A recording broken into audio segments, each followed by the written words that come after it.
So hi and welcome to this another episode with me Ashu. इस video में हम बात करने वाले हैं MBA in agri business management के बारे में, राइट। आई थिंक मैंने ऑलरेडी बहुत सारी स्पेशलाइजेशंस पे वीडियो बनाई है, right, from marketing to finance to operations to HR, right. And ये भी एक स्पेशलाइजेशन है जो हर साल बहुत सारे स्टूडेंट्स पूछते हैं और कहीं ना कहीं जाना चाहते हैं। एंड यूजुअली होता क्या है कि स्पेशली वो स्टूडेंट्स जिन्होंने बीएससी एग्रीकल्चर कर रखा है या फिर बीटेक एग्रीकल्चर में कर रखा है या फिर ऐसी बहुत सारी डाइवर्सिफाई स्ट्रीम्स हैं जहां से बच्चा करने के बाद सोचता है कि मैं एमबीए एग्री बिजनेस में प्लान करूं। अब जब एग्री बिजनेस की बात आती है तो बहुत सारे क्वेश्चंस होते हैं। वो क्वेश्चंस का स्पेसिफिक रीजन क्या होता है? बिकॉज कॉलेजेस बहुत कम हैं एग्री बिजनेस के, और उन कॉलेजेस का जनरल प्लेसमेंट के बारे में तो इन्फॉर्मेशन मिल जाती है, बट एग्जैक्टली राइट प्लेसमेंट होता है नहीं होता है, एग्री बिजनेस में कैसा प्लेसमेंट होता है, ये इन्फॉर्मेशन मिसिंग रहती है, राइट। तो मैं बहुत सारी अच्छी चीज़ें आपको बताने वाली हूँ, तो पूरा वीडियो ज़रूर देखना। वैसे बहुत छोटा सा ही वीडियो है, बहुत बड़ा वीडियो नहीं बनाया है, बट हर इंफॉर्मेशन इंपॉर्टेंट है तुम्हारे लिए अगर तुम एमबीए एग्री बिजनेस मैनेजमेंट में प्लान कर रहे हो। So let's get started.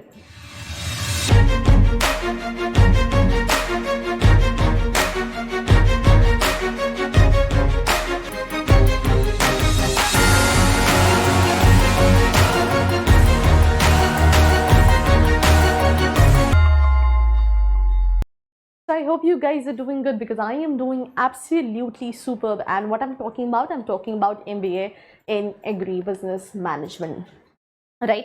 अगर शुद्ध भाषा में समझाऊं तो हम क्या सोचते हैं?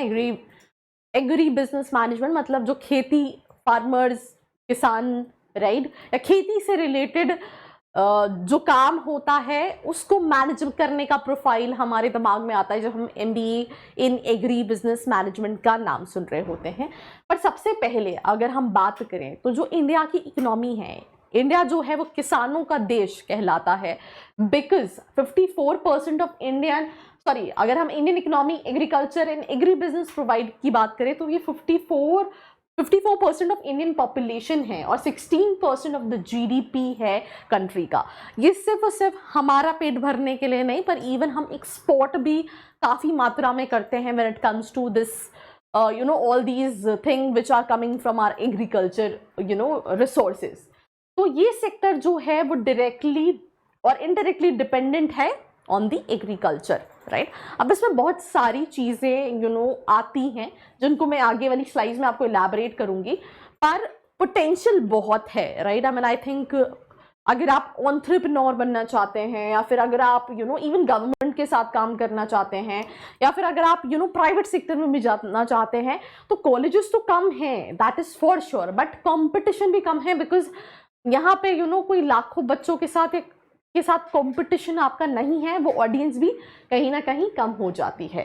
तो अगर हम इस कोर्स के हाईलाइट की बात करें, develop agri business leaders, entrepreneurs with vision, competencies and also right attitude to promote and grow the agro based enterprise. So जो एंटरप्राइज है, जो बिजनेसेस हैं जो एग्रीकल्चर बेस्ड हैं, उनको प्रमोट करना, उनको ग्रो करना, एंटरप्रेन्योरशिप एटीट्यूड लेकर आना, ये सारी चीज़ों के बारे में आपको कहीं ना कहीं पढ़ाया जाता है ये 2 साल के कोर्स में। Placement won't be a concern if the course is pursued from the top colleges. तो यहाँ पे अगर आप अच्छे कॉलेज से करते हो तो आपको इवन प्लेसमेंट्स भी अच्छे मिलते हैं, राइट। बट अगेन अगर आप डिपेंड करता है कैसा कॉलेज सिलेक्ट करें, तो उस पर जब भी हम बात करेंगे, जब हम कॉलेजेस पे आएंगे फॉर श्योर। तो अगर हम सब्जेक्ट्स की बात करें, मैं आपको कई सारी चीज़ें बताती हूँ। जैसे फॉर एग्जाम्पल आपने पहला पॉइंट देखा होगा agricultural and food policy, right. तो ये सारा, भले एग्रीकल्चर है, भले हम खेती कर रहे हैं, बट ये बहुत सारे rules and regulation and policy के अराउंड हैं।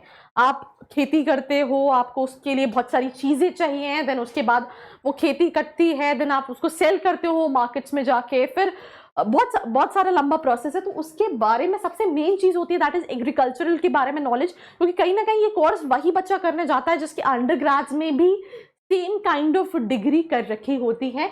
एंड दूसरी मेन इंपॉर्टेंट चीज़ food policy, agricultural finance, right. Finance में अगर हम बात करें, बहुत सारे फार्मर्स लोन्स लेते हैं या फिर भले लोन हम खेती करने के लिए हों या फिर एक्सपैंड करने के लिए हों, तो एग्रीकल्चरल फाइनेंस के बारे में marketing of agricultural inputs, strategic food marketing, right, management of agri business projects के बारे में, market research and information system के बारे में, then international agri food trade क्या requirement है, उनकी क्या basic रिक्वायरमेंट है, तो उसके हिसाब से, क्योंकि मैंने आपको शुरू में बताया जैसे हम गेहूं की बात करें या फिर हम, तो बहुत सारी चीज़ें इंडिया एक्सपोर्ट करता है दूसरी कंट्रीज़ को जो कि एग्रीकल्चरल प्रोड्यूस की जाती हैं इंडिया में.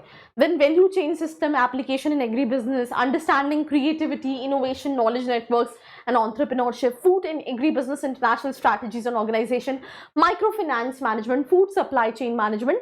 तो ये सारी चीज़ें analyzing and building competencies, then उसके बाद carbon finance, public policy, social entrepreneurship, sales and distribution management, agri business entrepreneurship, agri business leadership, agricultural future and ऐसी बहुत सारी चीज़ें which is again around agriculture, right? जैसे हम आई थिंक बहुत सारी इंडस्ट्रीज भी देख रहे हैं जो एग्रीकल्चर बेस्ड हैं and they are doing good in terms of revenues also.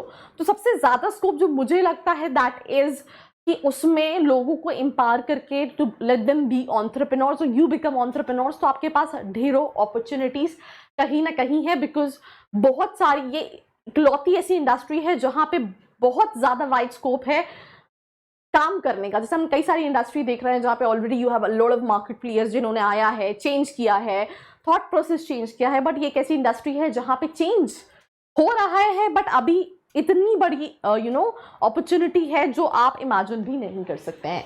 तो करियर अपॉर्चुनिटीज़ की बात करें तो कई सारी चीज़ें, जैसे आप agriculture industry, food and beverage sector में, बायोटेक्नोलॉजी इंडस्ट्री में, एग्रीकल्चर फाइनेंस सेक्टर में जा सकते हैं.